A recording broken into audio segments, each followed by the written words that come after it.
Cosmetics की treatment, भले वो हेयर ट्रीटमेंट हो, हेयर ट्रांसप्लांट हो या स्किन ट्रीटमेंट्स हो, ये बहुत बाद में आता है, प्रायोरिटी वाइज। पहले तो आपके बाकी के जो हेल्थ इश्यूज हैं या बेसिक हेल्थ इश्यूज हैं, इसके बावजूद आपने इतना बड़ा आपका ब्रांड किया है, इसका मतलब इसकी ज़रूरत बहुत है। जब से सोशल मीडिया आया है, फेसबुक, व्हाट्सएप, इंस्टाग्राम जो भी है, तो वहाँ पर हमारी पर्सनैलिटी जो है वो वर्ल्ड वाइड फैलने लगी। जब वो फोटोज डालना चालू हो गए, तब उनको ये नीड समझ में आ गई कि नहीं, इसमें कुछ तो लाइकना है। आपने महाराष्ट्र के बाहर भी कई स्टेट्स में आप गए हैं, कौन से स्टेट? महाराष्ट्र के अलावा हमारे जो क्लिनिक्स है वो हैदराबाद में है, बेंगलोर में है, कोलकाता में है, सिलीगुड़ी में है, रायपुर में है। डॉक्टर साहब, आप इतना मतलब भाग रहे हो, कम उम्र में आप इतना सारा अचीव करना चाहते, ऐसा डर नहीं लगता कहीं अगर फेल हो गया या कहीं अगर नहीं कर पाया? देखो, फियर ये जो एक चीज है ना, हमें किस चीज की फियर ज्यादा है? सबसे ज्यादा हमें फियर है डेथ की। You have to face the death, that is the biggest fear in your life. तो वो भय को हमको निकालना है और उसके ऊपर काम करना है। अगर ये डर आपका निकल जाएगा तो आपको लाइफ में अचीव करने के लिए कुछ भी इम्पॉसिबल नहीं। और ये पीआरपी क्या है? किसी एक विटामिन से आपके बाल बढ़ेंगे ऐसा नहीं है। हाँ। तो वो पेशेंट में चेक करना पड़ता है कि आपको क्या तकलीफ है, आपको किस वजह से आपके बाल झड़ रहे हैं, और फिर आपको उसको ट्रीटमेंट देनी चाहिए। अब जब हम ट्रीटमेंट शुरू करते हैं, मेडिसिन, हर मेडिसिन आपके बालों तक नहीं पहुंच पाती, तब पीआरपी इंट्रोड्यूस हुआ। नमस्कार, कैसे हैं आप लोग? कॉस्मेटोलॉजी और हेयर ट्रीटमेंट ये आजकल हमारी ज़िंदगी का अब हिस्सा बन चुके हैं। मतलब ये सारी ट्रीटमेंट्स पहले सेलिब्रिटीज़ या हाई प्रोफाइल वाले लोग लेते थे, लेकिन अब ये आम आदमी तक भी पहुंच चुका है, क्योंकि आम आदमी भी अपने आप को अपग्रेड करना चाहता है लुक वाइज, या अपने हेयर लॉस को फिर रीगेन करना चाहता है ना।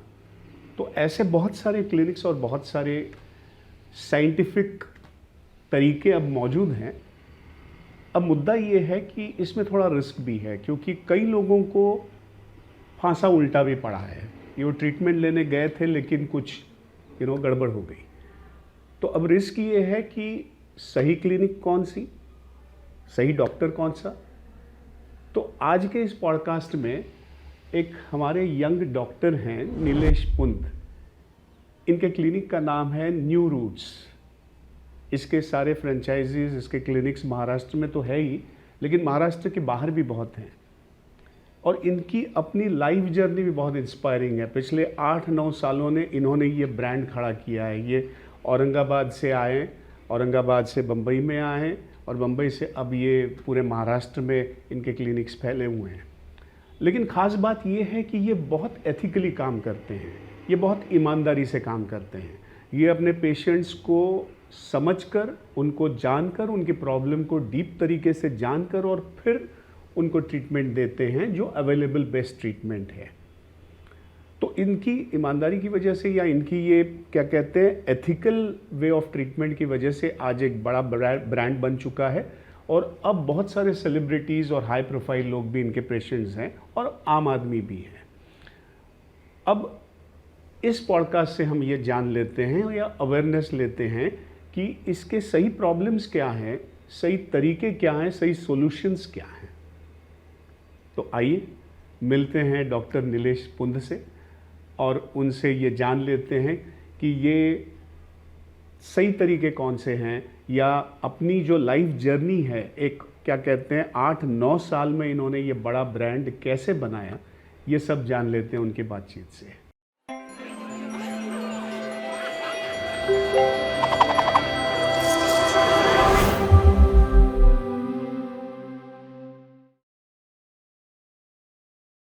नीलेश जी, आपका बड़े आम पॉडकास्ट प्लेटफॉर्म पे स्वागत है। बड़ी खुशी है क्योंकि मैं आपको बहुत महीनों से जानता हूँ, इनफैक्ट साल भी हो गए अभी। और बड़ा मतलब एक इंस्पायरिंग आपकी जर्नी है। आपने जो ये ब्रांड बनाया है ना, new roots hair skin laser clinic, इसको आप आपके क्लिनिक को आप, ये नाम है आपका। और आपने महाराष्ट्र के बाहर भी कई स्टेट्स में आप गए हैं। कौन से स्टेट्स में आप गए हैं? महाराष्ट्र के अलावा हमारे जो क्लिनिक्स है वो हैदराबाद में है, बेंगलोर में है, कोलकाता में है, सिलीगुड़ी में है, रायपुर में है। मतलब एक 4-5 स्टेट्स ही बाकी है जो अगले साल में भी हम वहाँ पर पहुँच जाएंगे। वाह। हम आउट ऑफ इंडिया भी, बांग्लादेश में भी है। कमिंग सेशन में, कमिंग ये साल में दुबई में भी उसका प्रयास और उसकी प्रयत्न शुरू है। और ये सारा 14 साल में हुआ है। 14 Yes, साल में आप yes. इतना अचीव कर चुके हैं। जी। तो ये तो अचीवमेंट की तो बात करेंगे ही करेंगे, लेकिन सबसे पहले जो दर्शकों को, सुनने वालों को, या एक मिडिल क्लास जो फैमिलीज हैं, उनको एक वो होता है कि कॉस्मेटिक्स की ट्रीटमेंट, भले वो हेयर ट्रीटमेंट हो, हेयर ट्रांसप्लांट हो या स्किन ट्रीटमेंट्स हो, ये बहुत क्या कहते हैं बाद में आता है प्रायोरिटी वाइज। पहले तो आपके बाकी के जो हेल्थ इश्यूज हैं या बेसिक हेल्थ इश्यूज हैं, आप बीमार पड़ते हो, आपके हेल्थ सप्लीमेंट जो भी है, ये बहुत बाद में आता है। और इसके बावजूद आपने इतना बड़ा आपका ब्रांड किया है, इसका मतलब इसकी ज़रूरत बहुत है, आपको लगता है इस ट्रीटमेंट की? जब से सोशल मीडिया शुरू हुआ है, मेरे नज़र से 2009-10 में व्हाट्सएप शुरू हुआ था और फेसबुक शुरू हुआ था। तब तक ये सिर्फ एक लग्जरी लोगों की तरफ, या फिर जो एक क्लास है हाई क्लास, वहाँ तक ही ये ट्रीटमेंट सीमित थे। या फिर जो भी ग्लैमर में हैं, या करेक्ट, जिनको वो जो कैमरा फेस करना है, जिनको पर्सनालिटीज हैं जो, करेक्ट, उनके लिए तक ही वो सीमित थी। कॉमन पीपल के लिए बस वो एक बात थी कि हाँ, ये वो ट्रीटमेंट्स करते हैं, ये ऐसी होती है। पर उन्होंने कभी सोचा नहीं था कि ये ट्रीटमेंट के लिए हम भी कर सकेंगे। हाँ। जब से सोशल मीडिया आया है, फेसबुक, व्हाट्सएप, इंस्टाग्राम जो भी है, तो वहाँ पर हमारी पर्सनैलिटी जो है वो वर्ल्ड वाइड फैलने लगी है। मतलब हमारा पिक हो, हमारा डिस्प्ले पिक हो, हमारे फोटोज़ हो, तो तब लोगों को जब वो फोटोज़ डालना चालू हो गए, तब उनको ये नीड समझ में आ गई कि नहीं, इसमें कुछ तो लैक्यूना है। हाँ, लेकिन इसमें मतलब वो भी है ना कि कई लोग तो प्रमोट करने के लिए डालते हैं सोशल मीडिया पे, प्रमोशंस होता है, लेकिन सही में आपको इसका उपयोग है या आपको ये लागू पड़ेगा, या इनसाइट जो उसके हैं कि ये करने से क्या होता है, वो करने से क्या होता है, ये शायद बहुत कम होता है बहुत कम होता है।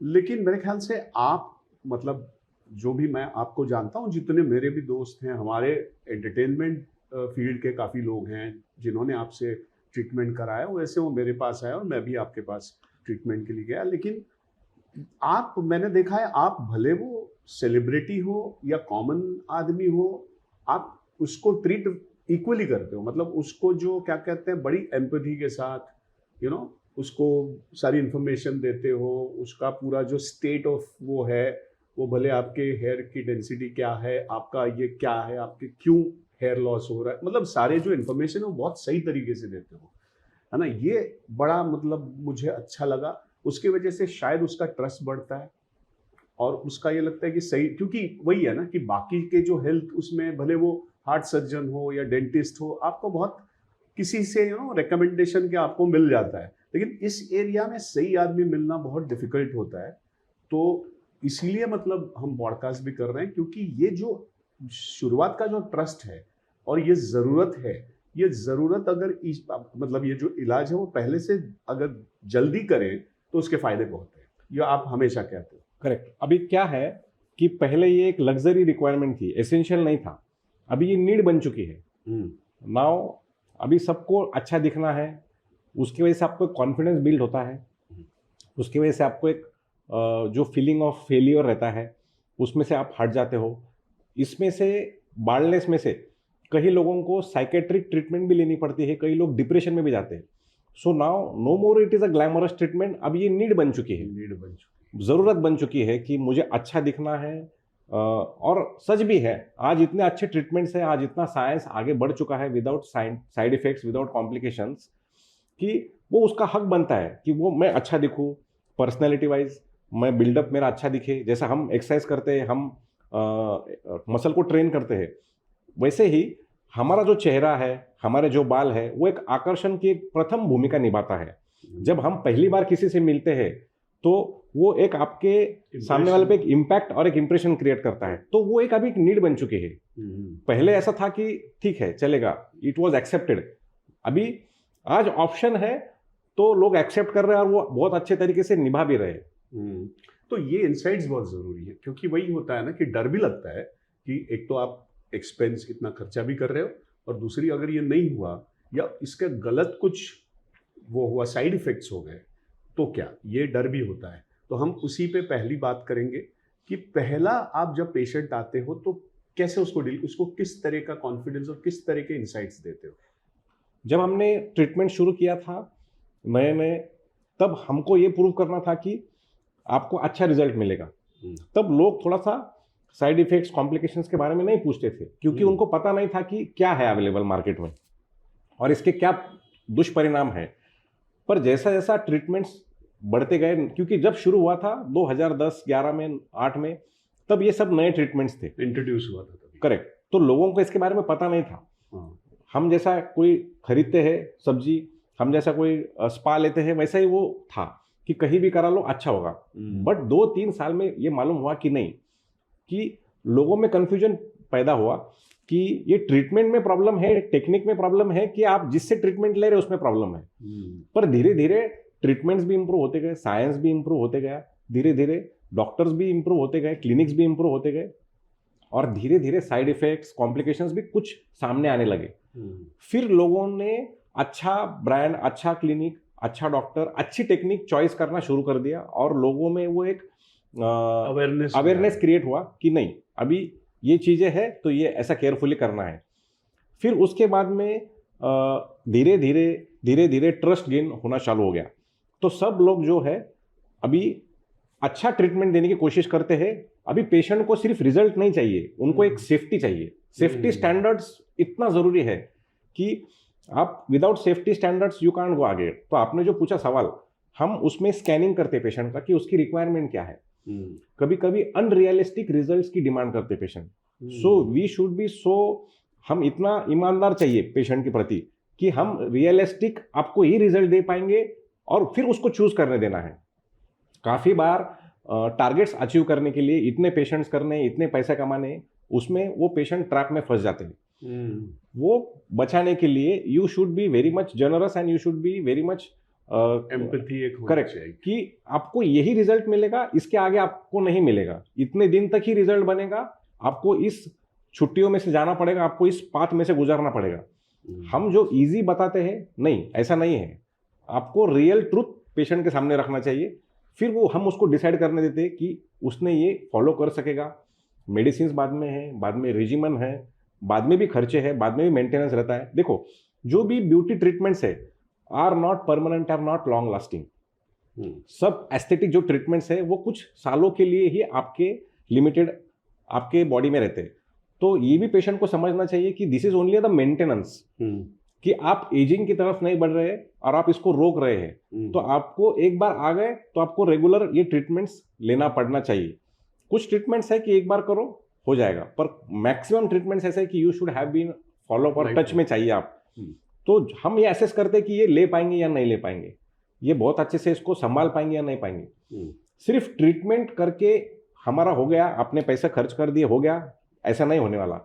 उसके साथ बहुत ज़रूरी आपको आपकी लाइफस्टाइल भी इंप्रूव करनी ज़रूरी है। अगर आप आपके लाइफस्टाइल में चेंज नहीं करेंगे तो वो रिजल्ट बना नहीं रहेगा, क्योंकि आपके ये इम्प्रॉपर लाइफस्टाइल की वजह से ही आपको ये प्रॉब्लम आई है। तो आप अगर वो लाइफस्टाइल में इंप्रूव नहीं करेंगे तो वो आपका रिजल्ट भी नहीं बनेगा। तो हम लोग फेजेस लेते हैं या कहते हैं, अब जैसे एक यंग एज हैं, मिलेनियल्स हैं, क्या आपको लगता है कि मिलेनियल्स में भी ये थोड़ा सा प्रॉब्लम आ रहा है, हेयर लॉस है या कुछ स्किन के प्रॉब्लम्स हैं, ऐसा हो रहा है? मैं आपको एक शॉकिंग ट्रूथ बताता हूँ। जब मैंने 2011 में प्रैक्टिस चालू की थी, तब मेरे पास patients after 40s, 50s, 60s के ज़्यादा थे। मतलब यही जो सब सेट थे, नीड होता था कि 40 के बाद अभी I am settled and now अभी मुझे मेरे पर्सनैलिटी पे काम करना है। अभी शॉकिंग ट्रूथ ये है, अभी 70% पेशेंट्स 18 ईयर्स से शुरू हो रहे हैं। 70%? 18 ईयर्स, कैन यू इमेजिन? मेरे 70% पेशेंट्स 18 to 30 के बीच में है। ये क्यों है, ऐसा क्यों हो रहा है? इसमें सबसे पहले आपका लाइफस्टाइल मैनेजमेंट नहीं होना, lack of exercise, lack of sleep, time पर खाना नहीं, बेसिक चीज़ें हैं ये। उसके बाद में लॉट ऑफ स्ट्रेस, उसके बाद आपकी हेल्थ इश्यूज बहुत जल्दी शुरू हो गए, बीपी हो, शुगर हो, थायराइड हो, आपको उनके लिए बहुत स्ट्रगल करना पड़ता है। बाद में आपका जो आजकल फूड है वो रॉ फूड नहीं मिलता है, सब इंक्लूडिंग फर्टिलाइजर्स, पेस्टिसाइड्स, वो है जंक फूड, अल्कोहल, स्मोकिंग, मतलब फैट्स, ये सब चीज़ों की वजह से आपकी उम्र कम होती जाती है और आपका एजिंग जल्दी शुरू होता है। So what is baldness, what is skin laxity, जो ड्रॉप होना, कि आपका एजिंग 20 साल पहले आ चुका है। तो उसको शौक नहीं होना चाहिए अभी कि आपको 20 साल में 30 साल में आपको मतलब आपकी लाइफ कम हो रही है। Skin hair is a reflection of your Inner health. Yes, correct. Correct. तो आपका वो एक इम्पैक्ट मिरर है एक। So you are getting ageing means you are getting older. तो तो आपको इसमें एक केस में आप इनर हेल्थी हो, लेकिन आपका क्या कहते हैं जेनेटिकल हो सकता है या हार्मोनिकल वो हो सकता है या आपका एंसेस्ट्रल, मतलब जेनेटिक और हार्मोन भी अगर हो, और यस जेनेटिक और हार्मोन का 51% इम्पैक्ट रहता ही रहता है, but it should come with age. मतलब अगर आपको बाल्डनेस है आपके पिताजी को, तो आपको भी बाल्डनेस आएगा, पर वो 40-50 में, 20 में उम्र में नहीं आएगा। तो ये बहुत एक डिफरेंस और एक फर्क है और एक बहुत बड़ा एक गैप बन चुका है। तो आप जब मतलब ये भी इंसाइट्स देते हो ना कि आपकी लाइफस्टाइल क्यों चेंज करनी चाहिए, हम पहले असेस करते हैं कि ये लाइफस्टाइल इंप्रूव कर पाएंगे या नहीं कर पाएंगे। अगर वो लाइफस्टाइल इंप्रूव कर पाएंगे तो ही हम उनको ट्रीटमेंट में इंट्रोड्यूस करते हैं। अदरवाइज होता ये है कि उनके टाइम उनका मनी वेस्ट हो जाता है और हमारा भी उसमें रिजल्ट्स के ऊपर प्रश्न चिन्ह उपस्थित होता है। तो ये या फिर ये तो आपके कि आपके तरफ से आपके क्लिनिक से ट्रीट हुआ है, लेकिन वो एकदम शुरुआती में हमारा ये था कि नहीं पेशेंट्स करेंगे, ज़्यादा करेंगे, उनको समझाएंगे नहीं। अभी हम फिल्टर करते हैं। अच्छा। कि तुमको अच्छा, उसके साथ आप क्यों खराब करना चाहते हो? अगर आपको पता है कि ये फॉलो ही नहीं कर पाएगा, हाँ, तो उससे अच्छा उसको रिजेक्ट कर दो आप। या उसको ये कह सकते हो कि भाई आप पहले Improve लाइफस्टाइल करो। चेंज करो, हाँ, और फिर इधर आओ ताकि आपको इसके Correct, अच्छे correct. रिजल्ट्स और अच्छा वो मिलेगा। करेक्ट। तो हेयर जो ट्रीटमेंट है, तो एक तो हेयर ट्रांसप्लांट है which is the final hair treatment, लेकिन उसके पहले भी कोई ट्रीटमेंट है ना शायद हेयर ट्रांसप्लांट किए बगैर भी आप हेयर ट्रांसप्लांट जब शुरू हुआ था तब हमें ये नहीं पता था कि इसकी लाइफ लिमिटेड है। तब हमने शुरुआती दौर में ही 2015 से इसके ऊपर काम चालू किया मेडिसिन से कि ये हेयर बचा सके। ओके। एग्जिस्टिंग जो हेयर है उसको आप रिटेन कर सके।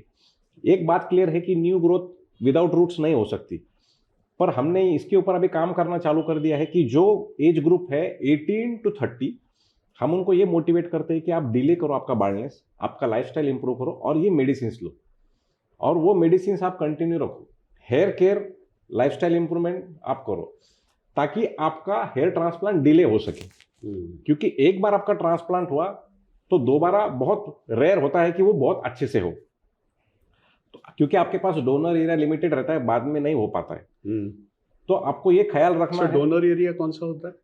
ये जो पीछे का भाग है, ये जो है, ये इसको डोनर एरिया कहा जाता है। यहाँ से हम ग्राफ्ट्स लेके इम्प्लांट करते हैं। ये लिमिटेड है, एक बार निकाल दिया तो फिर से दोबारा नहीं आता है। अगर आप इसको कम उम्र में 20 उम्र में ही इस्तेमाल करेंगे तो आने वाले 15 साल के बाद में आगे भी आपकी लाइफ है, तो आपके पास ऑप्शन नहीं रहता है। तो हम उनको ये कहते हैं कि आप 18 से 30 तक इसको संभालो और फिर आप उसको बाद में ऑप्ट करो। तो जो कई बार होता है ना कि हेयर फॉल होते हैं, लेकिन हो सकता है कि रूट्स गए नहीं हैं, सिर्फ here what ever because of the lifestyle और विटामिन की कमी या जो भी है उसकी वजह से होता है।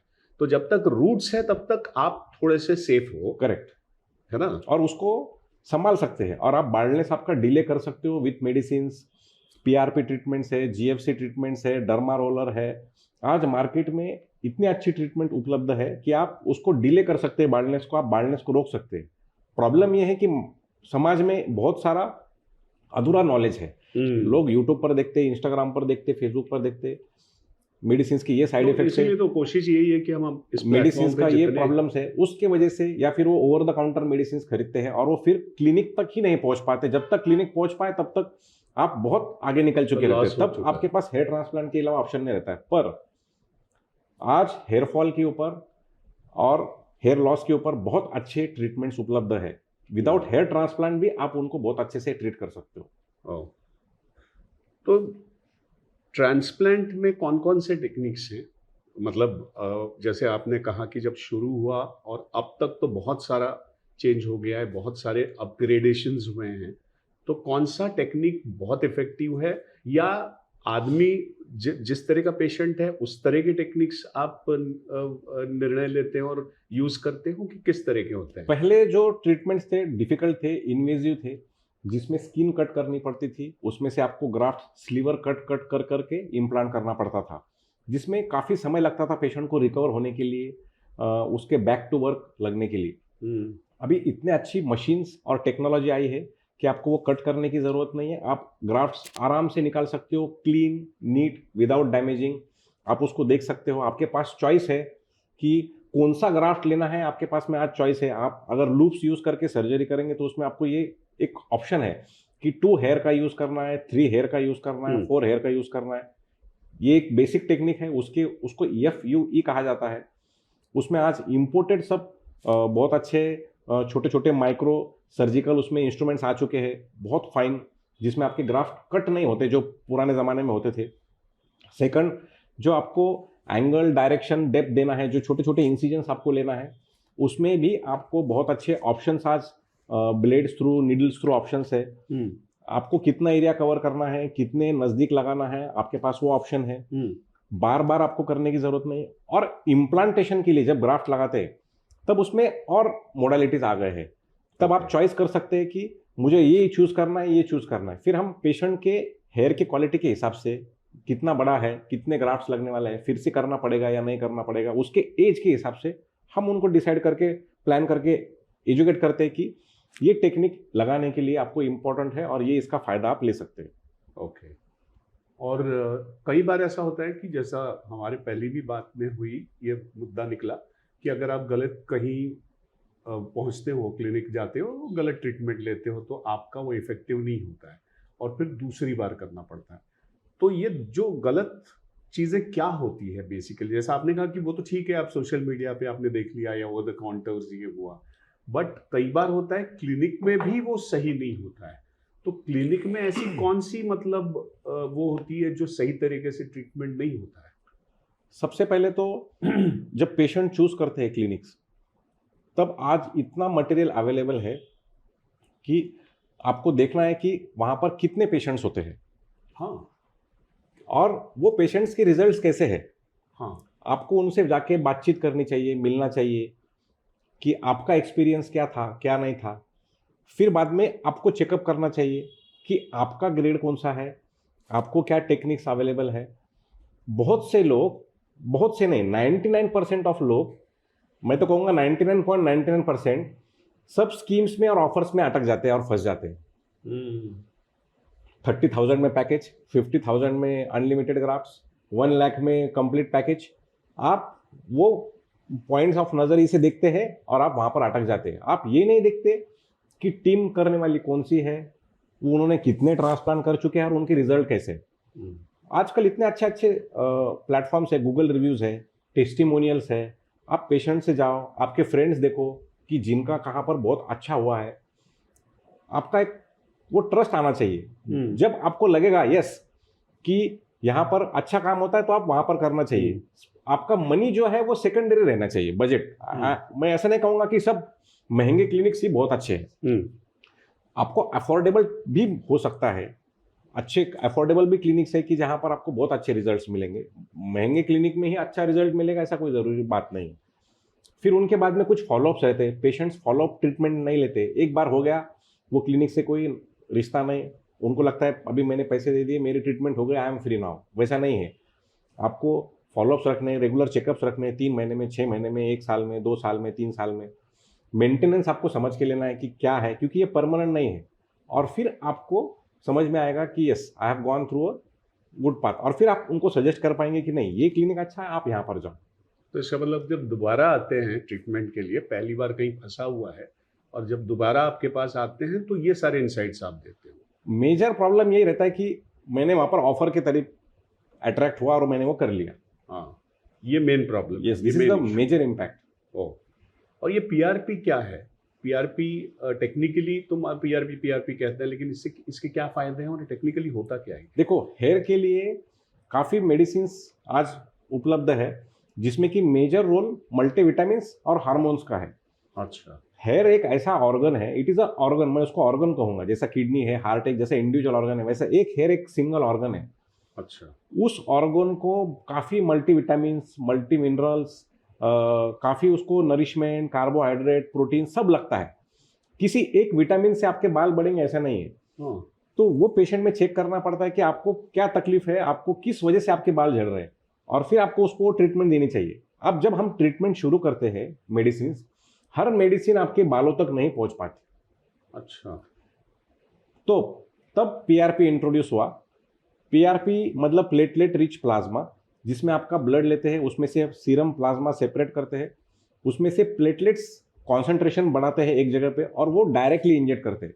So this is the treatment. Scalp पे डायरेक्ट रूट के आपके पास जाता है, तुरंत काम करना शुरू कर देता है ऑन द डे इटसेल्फ, और वो आपके हेयर फॉल को, हेयर लॉस को इंप्रूव करने में मदद करता है, क्योंकि उसमें से epithelial cells, stem cells, essential जो भी रिक्वायरमेंट है ग्रोथ के लिए ऑर्गन की, वो सब विद इन अ फ्रैक्शन आपको डिलीवर होता है। डायरेक्टली वहां रूट्स तक करेक्ट। और आपके ब्लड के होने के कारण खुद के उसमें कोई साइड इफेक्ट्स नहीं है, उसमें कोई डाउन टाइम नहीं है, और मेंटेनेंस हेयर के लिए मुझे नहीं लगता आज की पीआरपी जीएफसी के अलावा बहुत बेहतर कोई ट्रीटमेंट है, अगर आप मिक्स करेंगे आपके ट्रीटमेंट्स, मेडिसिन और अंडरलाइंग कॉज की तरफ। और कौन कौन से विटामिन वैसे जरूरी होते हैं, मतलब बहुत सारे होंगे बट इफेक्टिवली कौन से विटामिन हम एम्फासिस ये करते हैं, आप आज किसी का भी ब्लड चेक करेंगे तो सबका B12 और D3 इम्बैलेंस्ड है, सबका B12 और D3 लो है, आप अगर देखेंगे तो। अच्छा।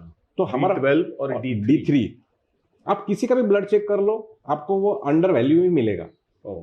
तो ये एक इम्पॉर्टेंट सबसे बैकसेट है कि आपके हेयर को थिनिंग, मिनिचुराइजेशन होता है। अगर किसी के बाल झड़ते भी नहीं, अगर किसी को हेरिडिटी भी नहीं है, तो आप देखेंगे कि पहले जैसे उनके बाल अभी रहे नहीं है, घने, थिक, मोटे, क्योंकि डाइट ही अच्छे से नहीं है, स्लीप नहीं है, स्ट्रेस है, तो इसकी वजह से आपके B12 और D3 नहीं रहे।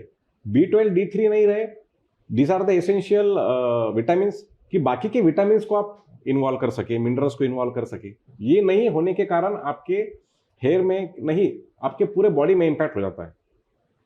तो हम सबसे पहले B12, D3 को करेक्ट करते हैं, बेसिक। हमने कई बार देखा है कि ग्रेड 5, ग्रेड 6 के पेशेंट्स B12 और D3 इनको आप देंगे तो उनके हेयर आ गए। ऐसे कई एग्जांपल्स हैं। और उसके साथ में आपको वाटर सोल्यूबल विटामिन है, फैट सोल्यूबल विटामिन है, एंटीऑक्सीडेंट्स है, हम वो सबका मिक्सचर करके हम पेशेंट को लेने के लिए कहते हैं। सिर्फ एक विटामिन पे हम काफ़ी नहीं है, एक विटामिन आपके लिए इम्पोर्टेंट नहीं है, सब आपको चाहिए, बैलेंस चाहिए पूरे बॉडी में। सो अब मेरे ख्याल से हमारे जो व्यूवर्स हैं, सुनने वाले हैं, उनको ये जान ही गए होंगे कि आप कितने पैशनेट हैं इसके बारे में। आप बड़े क्या कहते हैं पैशन से इसका काम करते हैं, और that's why I like you a lot. अब हम आपके जर्नी पे चलते हैं, क्योंकि आप औरंगाबाद से, मतलब भले ही वो शहर है, सिटी है, लेकिन वो वैसे छोटा है, मतलब बम्बई जितना बड़ा नहीं है, और आप मिडिल क्लास फैमिली से हो। तो आपका पहले क्वालिफिकेशन आपने क्या एक्वायर किया, और आप इस एरिया में क्यों आए? क्योंकि पहले तो आप जनरल वो थे, फिर इस एरिया में क्यों आए? और उसके बाद ये भी आप बताइए कि आप इतना बड़ा ब्रांड कैसे क्रिएट कर पाए, क्योंकि मिडिल क्लास आदमी के लिए ना इतने समय में इतना बड़ा बिजनेस मॉड्यूल लाना, और वो भी क्वालिटी के साथ, ये बड़ा मुझे आज भी ऐसा लगता है कि मैंने अभी तक वो अचीव किया ही नहीं। आज भी ऐसा लगता है, जब शुरुआत होती है दिन की, तो ऐसा लगता है कि आज ही फर्स्ट टाइम ऐसा शुरू हुआ है और अभी तक कुछ अचीव ही नहीं किया है। अच्छा। सो जो कंफर्ट जोन है ना, वो अभी तक आया ही नहीं है, क्योंकि ऐसा लगता है कि मैंने अभी तक कुछ किया ही नहीं। तो जब मेरा 12th पास हुआ तब औरंगाबाद में, हाँ, फिर हम मिडिल क्लास फैमिली से थे, पिताजी government servant, mother housewife, but she was educated, my small sister and me, nuclear family. तो हमारे घर वालों का ये था कि एजुकेशन इनको देना है अच्छे से शुरुआती से, पर 11th-12th में खेलना कूदना उतनी मैच्योरिटी नहीं रहती है। तो तब ये स्ट्राइक हुआ कि हम एलिजिबल ही नहीं है ट्रीटमेंट के लिए, या फिर हम एडमिशन जो स्कूल में है, वो कॉलेजेस में, मेडिकल में हम एलिजिबल ही नहीं है, मार्क्स ही नहीं है उतने। सो देन फादर ने कहा कि we don't have that much money that we can grab the admission. फिर उन्होंने बोला कि अभी आप क्या करो, कि जैसा मैं हूँ गवर्नमेंट सर्वेंट, आप भी बीएससी करो और एमपीएससी करो, यूपीएससी करो और फिर आप भी एक जॉब करो। वो जो शब्द था जॉब, मैंने देखा था उनको बचपन से, तो मेरे ग्रोथ तक 20 ईयर्स तक कि जॉब से लिमिटेशंस आती है आपके लाइफ में। मुझे साइकिल जब चाहिए थी तब मैं नहीं ले पाता था, मुझे जब बाइक चाहिए थी तो नहीं ले पाता था। मैं देखता था लोग कार में घूम रहे, वो कार नहीं थी। तो शुरुआती में इमैच्योर्ड में ये मटेरियलिस्टिक की क्रेविंग थी। तो मुझे समझ में आया कि ये जॉब से नहीं होने वाला। तो मैंने बोला नहीं, मुझे एडमिशन दो। तो उन्होंने फिर मेडिकल कॉलेज में एडमिशन दिया उन्होंने। हमने थोड़ा सा रिलेटिव से इससे उनसे पैसे लिए। और शॉकिंग ये बात थी कि he had to sell his land. जो एग्रीकल्चर के लिए लैंड उन्होंने सिटी में ली थी, वो उनको बेचनी पड़ी थी। अच्छा। तो फिर उसके बाद में वो इम्पैक्ट मेरे एकदम दिमाग में रहा। और जैसे ही मैं पास आउट हुआ, फिर एक डिसीजन आया कि अभी डॉक्टर तो बन गए, फिर अभी नेक्स्ट क्या है। तो फिर उन्होंने कहा कि देखो, अभी हमारे पास हॉस्पिटल ओपन करने के लिए पैसे तो नहीं है, तो आप क्या कीजिए कि अभी कोई एक जॉब अच्छा सा मिल जाएगा आपको। मैं 50,000 पे रिटायर होने वाला हूँ, आपको 1 लाख मिलेगा, we will improve our lifestyle. घर तो है, पर फिर से वो जॉब वो मेरे दिमाग में था कि लिमिटेड, फिर वही आएगा, लाइफस्टाइल सब वही आएगा। सो देन मैंने बोला नहीं। तो फिर से हमने बहुत झगड़े करके इधर उधर से पैसे करके मैंने मनाया कि मुझे क्लिनिक ओपन करना है। तो फिर मैंने एक पहला क्लिनिक ओपन किया जिसमें हम रेगुलर ट्रीटमेंट, सर्जरीज, ये सब होते थे। General practice. यस। फिर 2-3 साल बाद मुझे अच्छा खासा कमाई होने लगी, पेशेंट्स भी खुश थे। पर सैटरडे संडेज को मैं बहुत रिलैक्स था, कंफर्ट जोन में आ चुका था 3 साल के बाद में 2013 में। तो वो कंफर्ट जोन में आने के बाद मुझे वो चीज़ परेशान करने लगी और जो भी लोन्स थे वो भी सब चुकते हो गए। पर एक मुझे ऐसा था कि नहीं, I want to be something, और मुझे ऐसा कुछ करना है, मेरे में है वो एनर्जी, ये मुझे रियलाइज़ होगा। तब पहली बार दिल्ली में एक 3 डेज़ का फर्स्ट टाइम वर्कशॉप था हेयर ट्रांसप्लांट का। तो मैं सोच ही रहा था कि मैं किस चीज़ के ऊपर काम करूँ, तो वो मैंने किया। बाद में वहाँ पर वर्कशॉप होने के बाद वही हॉस्पिटल में हमने उसके ऊपर काम करना चालू किया। वो हॉस्पिटल में काम करते करते 2 साल निकल गए, 2015 तक रिजल्ट ही हाथ में नहीं आया। मतलब निकाले हेयर, लगाए एफयूटी से। पेशेंट को मैंने बोला भी कि आप पहले पेशेंट हो, आप सेकंड हो, आप थर्ड हो, आप पे ट्रायल होने वाली है। क्योंकि तब बुक्स नहीं थे, तब कुछ टीचिंग नहीं थी, बस ये ट्रीटमेंट है, आ चुकी है, बस इतना ही था। फिर उसके बाद में पेशेंट्स भी रेडी थे, पर 2 साल में कुछ हाथ में नहीं आया। That was a big failure. उसमें लॉस ये हुआ था कि जो सब कमाया था वो पूरा टीचिंग में, टेक्नोलॉजी में, इंस्ट्रूमेंट्स में, वो पूरा वापस फिर से एकदम फ्लैट प्लेटू पे आ गए थे हम। फिर एक ऐसा आया कि तो फिर से मशीन्स आई, फिर से न्यू टेक्नोलॉजीज आई। तब मैंने सोचा कि अभी फिर से डेयरिंग करूँ या नहीं करूँ। तब वापस पैसा डालना था उसमें, अब तब जेब में से निकाल के डालना था। तब फिर से हिम्मत करके वो कर दिया। और जब वो ट्रीटमेंट चालू की तब पुराने ही पेशेंट्स को बुलाया, उन्हीं के ऊपर वो काम किया और फिर रिजल्ट्स आना चालू हो गए। तब रिजल्ट्स आए तो सिर्फ हेयर आते थे, वो क्वालिटी के साथ में नहीं आते थे, डेंस नहीं आते थे, बहुत सालों तक नहीं टिक रहे थे। फिर इम्प्रूवमेंट करते करते, एक एक इम्प्रूवमेंट करते करते वो इम्प्रूव हो गए। जब क्लिनिक ओपन करने की बात आई हेयर ट्रांसप्लांट की, तब फिर से दोबारा एक रुकावट आई। घर वालों ने बोला ये कुछ नहीं करना है, जो चल रहा है, आप 1-2 लाख रुपए कमा रहे हो, उसी में खुश रहो, आपको इससे आगे कोई बढ़ने की ज़रूरत नहीं है। क्योंकि उसमें तब 10 घंटे 12 घंटे करना, ये हॉस्पिटल भी करना, तो बहुत एक मुश्किल फेस था। तो उन्होंने वो देखा, उन्होंने बिल्कुल अलाउड नहीं किया। दे सेड नो, आपको ये नहीं करना है, यहीं पर जितना है उतना ही उसमें आप हमको खुश रहना है। Now this is going very fine, ये बहुत अच्छे से चल रहा है। पर फिर एक वक्त ऐसा आया कि मुझे मेरी जिद पूरी करके लेने के लिए मुझे 3 से 4 दिन घर छोड़ के जाना पड़ा और उनको मनाना पड़ा कि नहीं। फिर उन्होंने फिर से बुलाया, फिर समझाया, ठीक है, पर आपको अभी ये फोकस करना चाहिए कि आप अच्छी नींद लो, अच्छा खाना खाओ, आप अच्छा घर है, सब अच्छा है, तो एक नॉर्मल मिडिल क्लास लिविंग जियो, ये एक उनका सलाह थी। पर मुझे वैसा मेरा शरीर, मेरा मन नहीं मान रहा था, मेरा सोल को मैं इनजस्टिस कर रहा हूँ, ऐसा मुझे एक अंदर से गट फीलिंग आ रही थी कि नहीं, मुझे करना है, कुछ अच्छा करना है। फिर उसके बाद में वो जिद करके एक क्लिनिक शुरू हुआ हेयर ट्रांसप्लांट का औरंगाबाद में फर्स्ट 2015 में। 2013 से काम चालू हुआ था, पर एक्चुअल क्लिनिक 2015 में शुरू हुआ। वो मराठवाड़ा में पहला क्लिनिक था जो सिर्फ हेयर ट्रांसप्लांट के लिए डेडिकेटेड था। अच्छा। वहाँ पर औरंगाबाद से नहीं, आजू बाजू के डिस्ट्रिक्ट से, नासिक से, नागपुर से पेशेंट आने लगे 1 साल के बाद में। तो मुझे ये समझ में आया कि ट्रीटमेंट्स तो ये शुरू हो गए हैं काफ़ी जगह पर वो जो रिजल्ट एक्सपेक्टेड है पेशेंट्स को वो डिलीवर नहीं हो रहे थे। तो उसी दिन से शुरुआती से मैंने ये तय किया कि मुझे काम करना है सिर्फ रिजल्ट के ऊपर। मैंने कभी कितना इनकम हो रहा है आज भी मुझे पता नहीं, कि मेरे एक्सपेंसेस कितने होते हैं, मेरे इनकम कितने होते हैं। आज मैं ये काउंट करता हूँ कि अगर 200-300 ट्रांसप्लांट्स हो रहे हैं महीने के, तो उसमें से डिससेटिस्फैक्शन क्यों है और क्या इंप्रूवमेंट करनी है। तो आज तक हम वही इंप्रूवमेंट कर रहे हैं कि इंप्रूव कैसा हो, रिजल्ट कैसा बने रहे लंबे सालों तक, उसको अच्छा रिजल्ट कैसा आए और सेफ्टी के साथ, उसको कोई साइड इफेक्ट्स और उसकी जान को कोई खतरा ना हो उस तरीके से कैसा हो। उसके ऊपर फिर मेडिसिन के ऊपर काम करना चालू किया। फिर काफ़ी पेशेंट्स नासिक से आने लगे तो मुझे लगा कि मैं स्ट्रेच कर सकता हूँ नासिक को। तो फिर से घर में झगड़ा हुआ कि नहीं, ये 2 हॉस्पिटल्स अच्छे चल रहे हैं तो अब नासिक को क्या जरूरत है, सेटल ही नहीं हो रहे हो। फिर मुझे वापस उनको मनाना पड़ा। और उस दिन हमारा इतना झगड़ा हुआ कि आज तक फिर उन्होंने मुझे रोका नहीं है। और हमने नासिक में चालू किया 2016 में, फिर 2018 में नागपुर में चालू किया। नागपुर में चालू करने के लिए मुझे काफ़ी इम्प्रूवमेंट करनी पड़ी, क्योंकि वो थोड़ी सी मेरे पहुंच से बड़ी सिटी थी। मतलब औरंगाबाद नासिक थोड़ा सा सेम टायर के सिटी थे, 2 टायर, पर Nagpur was little bit higher tier, तो मेरे लिए चैलेंज था। तो वहाँ के पेशेंट्स धीरे धीरे ट्रस्ट गेन करना चालू हो गए। जो मैंने औरंगाबाद में कमाया था वो पूरा नासिक में इन्वेस्ट किया, जो औरंगाबाद नासिक में कमाया वो पूरा नागपुर में इन्वेस्ट किया। मतलब मैं 2020 तक मैंने घर भरा ही नहीं, मैंने मेरे जेब भरे ही नहीं, मैंने सिर्फ इन्वेस्ट और इम्प्रूवमेंट्स, स्किल इम्प्रूवमेंट्स।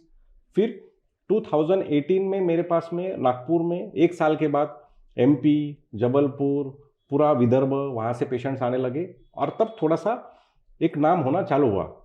तब फिर मैंने समझा कि ब्रांड क्या रहता है, तब रजिस्ट्रेशन क्या रहता है, और ब्रांड पे कंपनी क्या रहता है, ट्रेडमार्क्स क्या रहते हैं। तो छोटे छोटे चीज़ें सीखना चालू होगा, क्योंकि हमारे घर में बिजनेस मॉडल था ही नहीं।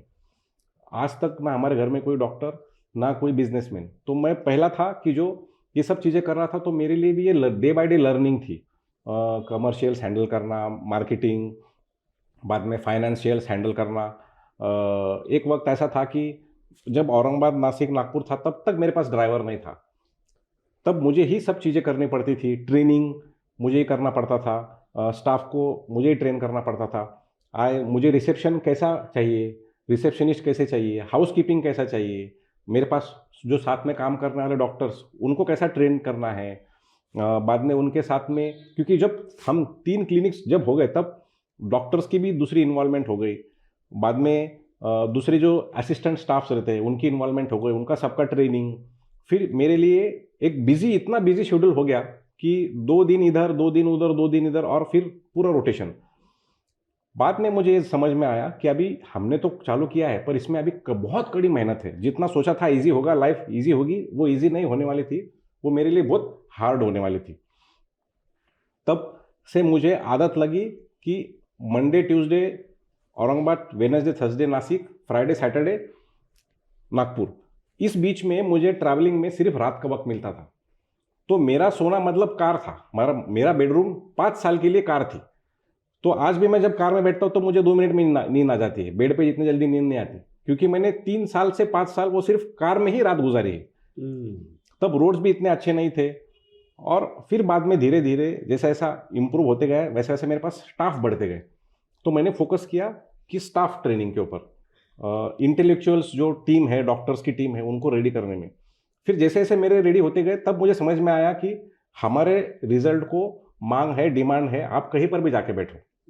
तब फिर मैंने हिम्मत की मुंबई में क्लिनिक चालू करने की। ये कौन सा साल था? फिर 2020 में मैंने मुंबई में चालू किया, वाशी में, सेक्टर 17 में। तब भी मेरे पास में इतना अमाउंट नहीं था कि एक क्लिनिक खड़ा करने के लिए मुंबई में इन्वेस्ट करूं। तो मैं ऐसा क्लिनिक ढूंढता था कि जो रिटायर्ड है, जो अभी उनको क्लिनिक रेंट पे देने हैं, रेडीमेड्स है। तब भी फाइनेंशियल सिचुएशन ऐसा बहुत अच्छी थी ऐसा नहीं है, बस काम चल रहा था। फिर धीरे धीरे मैंने कोलकाता में भी चालू किया, क्योंकि मेरे पास कोलकाता से बहुत पेशेंट आते थे नागपुर को।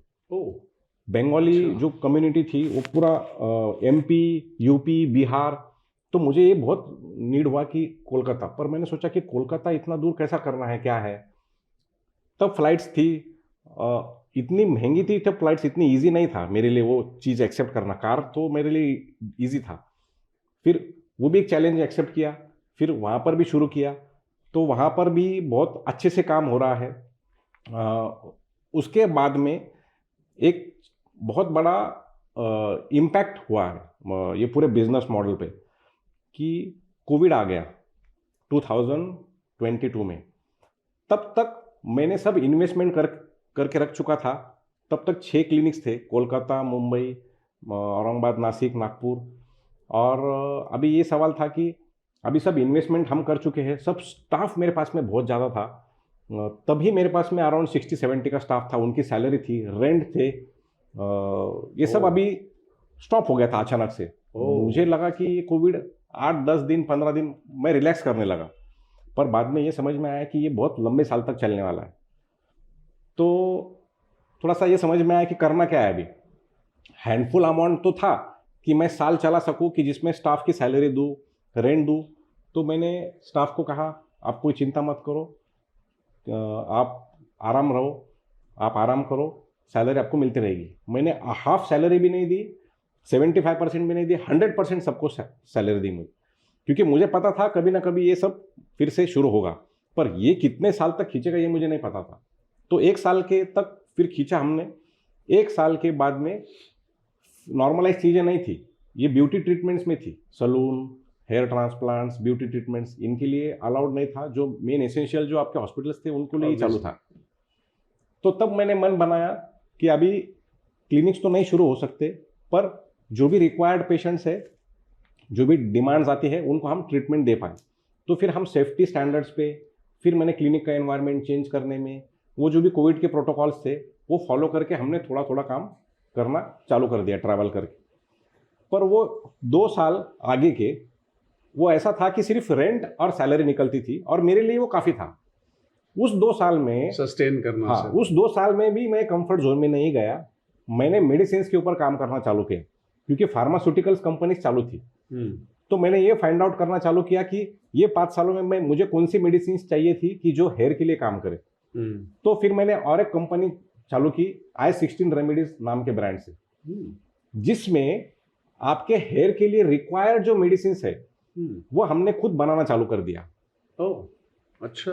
वो अभी हमारी एक इतनी बड़ी साइंटिफिक और रिसर्च टीम है कि वो सिर्फ हेयर सस्टेन कैसा हो, हेयर फॉल को कैसा रोके, शैम्पूज हो, ऑयल्स हो, सॉल्यूशंस हो, मिनॉक्सिडिल हो, शैम्पू हो, टैबलेट्स हो, उसके ऊपर है अभी वो 2 साल में मैंने कम से कम 23 प्रोडक्ट्स डिजाइन की। ओके। और आज उसके लगभग 5 साल हो गए उसको, उसके इतने सारे बैचेस और ट्रायल्स हो गए, उसमें मॉडिफिकेशंस और चेंजेस भी हो गए। हम पेशेंट्स को अभी आने वाले अगले साल में इसको ऑनलाइन और पूरे इंडिया में जो भी हेयर फॉल के, हेयर लॉस के पेशेंट्स है, उसको लॉन्च कर रहे हैं बड़े लेवल पे, ताकि आपको हेयर फॉल पे और हेयर लॉस पे सबको इजीली अफोर्डेबल ट्रीटमेंट्स मिल सके। Qualitative medicine. हेयर ट्रांसप्लांट तो ये चल ही रहा है, but no one is talking about to stop how to control it. उसको हेयर ट्रांसप्लांट की ही जरूरत ना हो, उसके ऊपर बहुत कम काम चल रहा है। ऐसी कोई भी कंपनी या ब्रांड नहीं है कि जो उसके ऊपर काम कर रहे हैं। अभी अगले साल से हम उसको लॉन्च कर रहे हैं, तैयारियां पूरी हो चुकी है, कि जिसमें हर एक पेशेंट, डैंड्रफ से लेके, हेयर फॉल से लेके, छोटे से लेके बूढ़े तक, लेडीज, प्रेगनेंसी के बाद हेयर फॉल, अंडरलाइंग कॉजेस के बारे में, हेयर फॉल, सब चीज़ों के ऊपर सॉल्यूशन आपको मिलेगा। और इनके सब ट्रीटमेंट्स ये टेक्नोलॉजी यूज करके आपको घर तक आपको ये ट्रीटमेंट मिलेगी, और इजी वे में। ये प्रोडक्ट्स के मैन्युफैक्चरिंग भी आप ही की कंपनी करती है कि हम थर्ड पार्टी मैन्युफैक्चरिंग करके लेते हैं, बट पूरे प्रोटोकॉल्स, पूरे स्टैंडर्ड्स, उनका आईपी कहाँ से खरीदी करना है, उनका आईपी कहाँ से परचेस करना है, उसमें फॉर्मुलेशंस क्या है, उसके स्टैंडर्डाइजेशन, उसका पूरा लीगलाइजेशन, ये पूरा हम हैंडल करते हैं। अच्छा, तो आपका एक कंट्रोल पूरी तरह पूरा कंट्रोल है उसके ऊपर। ओके। और उसका मार्केट तो ह्यूज है ही, commercial approach, no doubt. But आज भी यही एम है, पर्पस ये है कि हर एक पेशेंट तक वो ट्रीटमेंट पहुंचनी चाहिए जो पहुंचती नहीं। तो ऐसी ये जर्नी बढ़ते बढ़ते अभी लगभग 250 एम्प्लॉयज़ है, स्टाफ है, जिसमें 25 to 30 डॉक्टर्स है, रिसर्च टीम है, मार्केटिंग टीम है, कॉल सेंटर है, बैक सपोर्ट ऑपरेशनल टीम है, एचआर टीम है, सीएज है, अकाउंटेंट्स है, सब पेशेंट्स को जो जो रिक्वायर्ड जो जो वक्त है, तो ये सीखते सीखते सीखते सीखते ये यहाँ तक अभी 13 क्लिनिक्स है। आउट ऑफ इंडिया भी, बांग्लादेश में भी मेरे पास क्लिनिक है। वो भी मैंने शुरू किया कोविड के सेकंड वेव में। क्यों? क्योंकि बांग्लादेश से मेरे पास कोलकाता में ऑलरेडी कोविड के पहले 10 से 15 पेशेंट्स आते थे। ओके। तो आई थॉट सब कंफर्ट जोन में आराम कर रहे हैं, सब बैठ रहे हैं, but I thought this is the opportunity, now they can't come, why could I go there. ये मेरी सोच थी कि 10 साल बाद जब हम रिटायर होंगे तब खोलेंगे कोई ब्रांड, तब फ्रेंचाइजी वगैरह दे देंगे। पर मैंने बोला नहीं, नाउ क्यों नहीं, why not now, why not now, इसको प्रोकास्टिनेशन कहते हैं, मतलब व्हाई नॉट नाउ। तो फिर मैंने वो सोचा कि यस इट इज पॉसिबल। तो जैसे ही सेकंड वेव में सब फ्लाइट्स वगैरह चालू हो गए, आई गॉट द प्लेस, मुझे कम रेंट में मिली क्योंकि कोविड था, मुझे स्टाफ मिला और मैंने वो क्लिनिक चालू किया और वो सक्सेसफुली अभी 5 साल से बहुत अच्छे से रन हो रहा है। मतलब बांग्लादेश कंट्री में भी बहुत अच्छे से हम सर्विस दे पा रहे हैं। और कितना आप आगे बढ़ो, कितने कितने उसमें जाना चाहते हो? अभी मेरा ये विजन है कि आने वाले 2-3 सालों में हम इंडिया के कोई भी स्टेट छूटेगा ऐसा नहीं रहेंगे। हम हर मेट्रो सिटी में, हम हर स्टेट में आने वाले 2-3 सालों में इंडिया में प्रेजेंट रहेंगे। Oh yes, very nice. अभी हम फिर ट्रीटमेंट पे आते हैं, क्योंकि इट इज़ नॉट ओनली कि आपने यहाँ से लिया और ट्रांसप्लांट कर, अब उसको फिर एक टेक्निक होता है कि उसका एक नेचुरल लुक दो, है ना?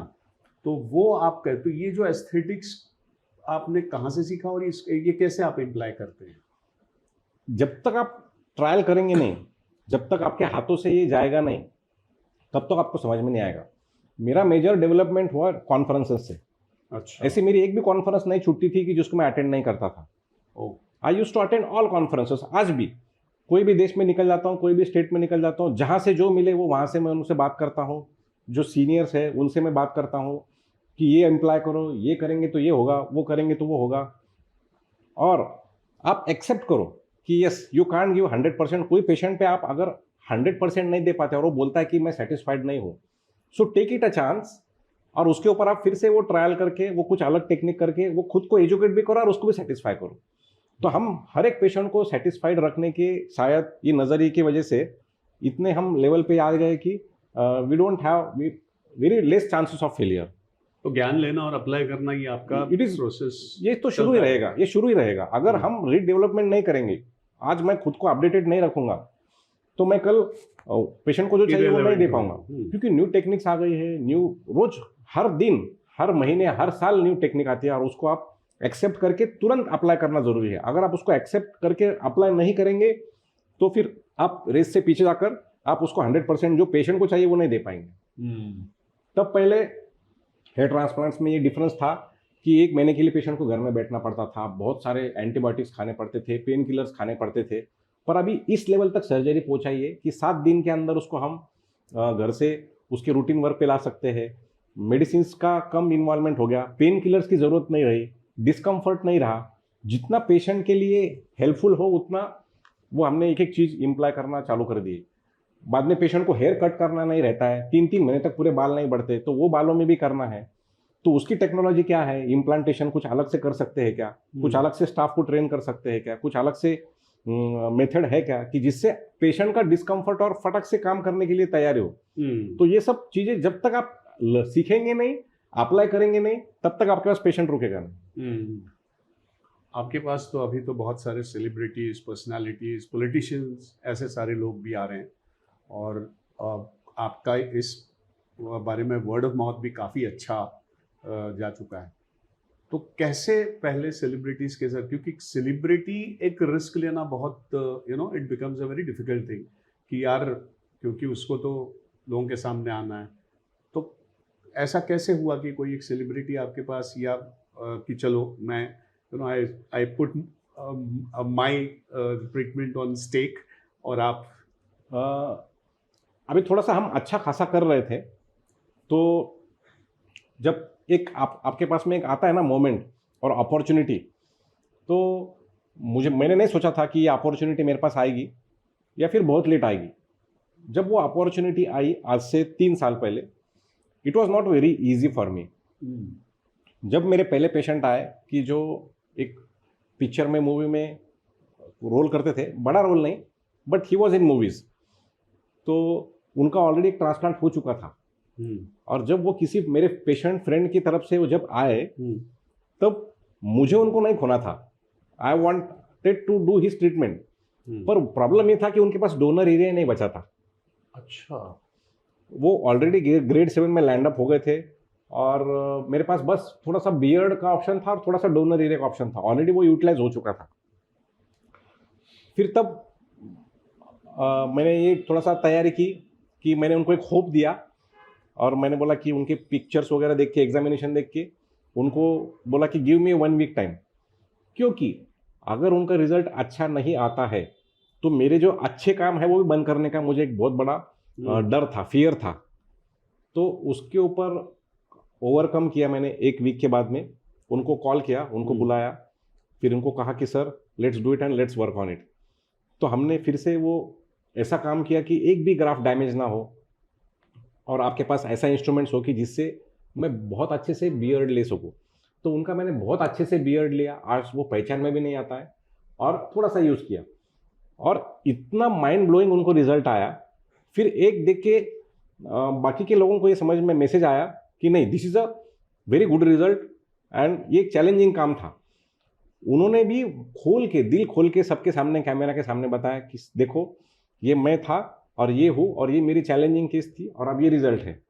फिर और बाकी के लोगों के वो नज़र में वो चीज़ आई, फिर एक एक अप्रोच होते गए, और एक भी पेशेंट जो सेलेक्ट थे, जो बड़े फेस के थे, जो कैमरा के लिए एंटरटेनमेंट वर्ल्ड में थे, नो वन वॉज ईजी। पहले 2-3 पेशेंट्स ऐसे ही थे कि जिनका ट्रांसप्लांट हो चुका है और जिनके पास डोनर बहुत कम है। तो यही चीज़ मुझे सिखाती गई और मुझे और परफेक्ट बनाती गई। ओके। तो हम नॉर्मल पेशेंट को भी ऐसा ट्रीट करते कि treat him as a precious, as उसका पहला और आखिरी ट्रांसप्लांट है, और ये लाइफ टाइम में एक ही बार होता है, बार बार नहीं होता है। So you should be very much serious about that patient. अगर आप में वो सीरियसनेस नहीं है और आप उसको बहुत लाइटली ले रहे हैं, तो कल जाके वो आपका काम खराब करेगा। फिर पेशेंट्स आना चालू हो गए सेलेब के, धीरे धीरे, और आज तक सब चैलेंजिंग थे। किसी को डायबिटीज़ कंट्रोल में नहीं, किसी का बाईपास हुआ है, किसी का एज बहुत ज़्यादा है। फिर उसके ऊपर काम करते करते, सेफ्टी के ऊपर काम करते करते, वो इतना परफेक्शन काम होना चालू हो गया कि हम कैसे भी केस को एक्सेप्ट करके उनको अच्छे रिजल्ट्स डिलीवर कर देते। काफ़ी पेशेंट्स को वीक यूज़ करते, उनके डोनर एरिया नहीं रहे, हम उनका ट्रीटमेंट नहीं कर पाए, सो भी ऑन से मतलब कह देते कि सर नहीं हो सकता। तो ऐसे भी केसेस है। अच्छा डॉक्टर साहब, आप इतना मतलब भाग रहे हो, या इतनी कम उम्र में आप इतना ज़रा अचीव करना चाहते हो, ऐसा डर नहीं लगता कि कहीं अगर फेल हो गया या कहीं अगर नहीं कर पाया, तो ये डर रहता ही नहीं आपके पास? देखो, फियर ये जो एक चीज़ है ना, हमें किस चीज़ की फियर ज़्यादा है? सबसे ज़्यादा हमें फियर है डेथ की, मृत्यु की ही एक फियर है। उससे ज़्यादा बड़ा भय क्या हो सकता है? हाँ। तो भगवत गीता में आपने सुना होगा, Lord Krishna he says bullet already fire हो चुकी है, वो कब आपकी मृत्यु आएगा आपको पता नहीं। You have to face the death, that is the biggest fear in your life. तो वो भय को हमको निकालना है और उसके ऊपर काम करना है। So nothing is going to stop you from dying. अगर ये डर आपका निकल जाएगा तो आपको लाइफ में अचीव करने के लिए कुछ भी इम्पॉसिबल नहीं है। तो ये चीज़ आपके मन में रहेगी तो आपको डर नहीं रहेगा। ओह, अच्छा। और जैसे अब पेशेंट्स जो आते हैं उनका अपना एक क्या कहते हैं, वो होपफुली आते हैं ना कि मुझे ये रिजल्ट चाहिए, तो आप कितने लेवल पे उनका होप सेटिस्फाई करते हो? या डज योर आपका जो क्या कहते हैं बिजनेस का मॉड्यूल ये है, या इसीलिए बढ़ रहा है ताकि आप उनके होप से, उनके जो वांट्स हैं आपको सेटिस्फाई करते जा रहे हो? देखो, सबसे पहले आपको ऑनेस्टी जो है वो इम्पोर्टेंट है पेशेंट के प्रति, कि आप उनको 100% डिलीवर कर पा रहे हैं कि नहीं कर पा रहे। एक आपको एक छोटी सी कहानी सुनाना चाहता हूँ। जब हम घर में जाते हैं, बहुत ठंड होती है, और एक गरीब लड़का जो है वो बाहर बैठा रहता है ठंड से। इतनी ठंड होती है कि वो, अगर उसको आप ठंड से नहीं रोकेंगे तो वो मर जाएगा। तो एक इंसान जाते रहता है घर में उसका, और वो देखता है और वो कहता है कि ठीक है मैं आपको एक कंबल ला कर देता हूँ, आप चिंता मत करो। वो घर में जाता है, जो घर का मालिक है। करेक्ट, हाँ। वो घर जाता है और वो उसके घर के थकावट से दूर आकर खाना वगैरह खाना, घर पे बच्चों से बात करना, ये सब में झूंझ के सो जाता है। और सवेरे अचानक उसकी नींद खुल जाती है कि अरे मैं तो भूल ही गया उसको कंबल देना। जब बाहर जाकर वो देखता है तब तक वो मर चुका रहता है। हम्म। वो ठंड से नहीं मरा है, वो एक होप से मरा है कि ये मुझे अभी लाकर देगा, और वो नहीं ला पाया, इस चीज से वो मरा है। हम्म। तो कोई भी चीज हो, चाहे वो डॉक्टर हो, चाहे वो कोई भी प्रोडक्ट देने वाला हो, एनीवन, सो हमने किसी का होप तोड़ नहीं देना चाहिए, या फिर उसको होप दो ही मत आप। हम्म। वैसे ही पेशेंट के बारे में, पेशेंट एक होप लेकर आता है हमारे पास। अगर आप होप तो कई बार वही होता है, थोड़ा सा होप बड़ा होता है जो एक्चुअली सेटिस्फाई, बिकॉज उसकी जो परिस्थिति होती है वो उतना होप उसका सेटिस्फाई नहीं किया जा सकता। तो आप उसको वो भी बताते हो कि Correct. भाई आप बहुत रियलिस्टिक बड़ा अप्रोच हो रखो। हाँ। हाँ है तो हाँ बोलो, नहीं तो नहीं बोलो। उसको गलत होप पे मत रखो, या फिर होप देके काम नहीं करना चाहिए। जैसे इस फील्ड में आप कॉम्पिटेंसी रखना बहुत ज़रूरी होता है, क्योंकि इतने क्लिनिक्स खुल रहे हैं, इतने कॉम्पिटिटर्स हैं, तो ये जो कंसिस्टेंसी, ये बहुत इंपॉर्टेंट फैक्टर है। ऑफ कोर्स अपग्रेड तो होना ही है, लेकिन एक मिनिमम कंसिस्टेंसी रखना बहुत ज़रूरी है। तो आप वो कैसे रखते हो? देखो अभी इतना काम का लोड आ चुका है, सभी चीज़ों को हैंडल करना है, तो सबसे पहले कंफर्ट जोन में मैं खुद को नहीं डालता हूँ। और आज भी काम है, कल भी काम है, और काम करते ही रहना है। तो ये कंसिस्टेंसी अगर नहीं रहेगी तो वो गिरना चालू होगा, और वो काम में नहीं आएगा, और वो बढ़ते नहीं रहेगा, प्रोग्रेस नहीं होगा। अभी आज भी ऐसा है कि मैंने रिटायरमेंट ले लिया तो ये ऑटो मोड पे चलते रहेगा, पर प्रोग्रेस स्टॉप हो ये जाएगा। ऑटोमेट पे कैसे चलेगा? मतलब आपके जो डाउनलाइनर्स हैं उनको आप उस लेवल पे लाओगे, उतना Yes. ट्रेन करोगे, and they will. But this will be injustice with my vision. एक विजन बोर्ड सबका रहना चाहिए कि मुझे सवेरे से रात तक ये करना है, टाइम लिमिट होना चाहिए, गोल्स सेट होने चाहिए। मेरे काफ़ी गोल्स 12 मंथ्स तक मैं सेट करता हूँ, और वो 8-9 मंथ्स में ही अचीव हो जाते हैं। अच्छा। फिर मैं आगे के 3 महीने अगले साल के ऊपर काम करता हूँ। देखो भागना तो हमको जिंदगी भर है और करना ही है। ये अगर दौड़ हम खत्म करेंगे, कंसिस्टेंट नहीं रहेंगे, तो ये सब खत्म हो जाएगा। आपको एक जंगल की एक कहानी पता है कि डियर जो है, हरिन, हिरन, वो भागते ही रहता है। वो अगर भागेगा तो ही वो जिंदा बच पाएगा। दूसरी तरफ शेर है, लायन, उसको भी भागना है, उसको भी दौड़ना है। वो अगर दौड़ेगा नहीं, वो अगर भागेगा नहीं, तो वो भूखा मरेगा। भागना तो सबको ही है, बट जो भागना बंद करेगा वो कंसिस्टेंट नहीं रहेगा, और वो खत्म हो जाएगा। तो कंसिस्टेंसी इज द मेन की ऑफ सक्सेस। उसके बाद आपको सैक्रिफाइस भी करना है। आपको फैमिली लाइफ सैक्रिफाइस हो जाती है इसमें, खुद की जो चीज़ें हैं पसंद, वो सैक्रिफाइस हो जाती है, जो पर्सनल टाइम है वो सैक्रिफाइस हो जाती है। तो आपको अगर कुछ अचीव करना है तो without dedication, without sacrifice, it's impossible. तो फिर आपका पर्पस क्या है? मतलब सैक्रिफाइसेस तो कर ही रहे हो आप, तो आपको कुछ तो मिलता होगा।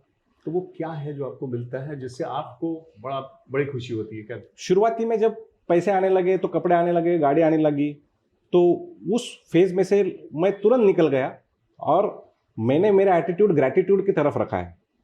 उसमें बहुत ज़्यादा, मिलियंस ऑफ ज़्यादा खुशी मिलती है कि जितना पैसों से मिलती है।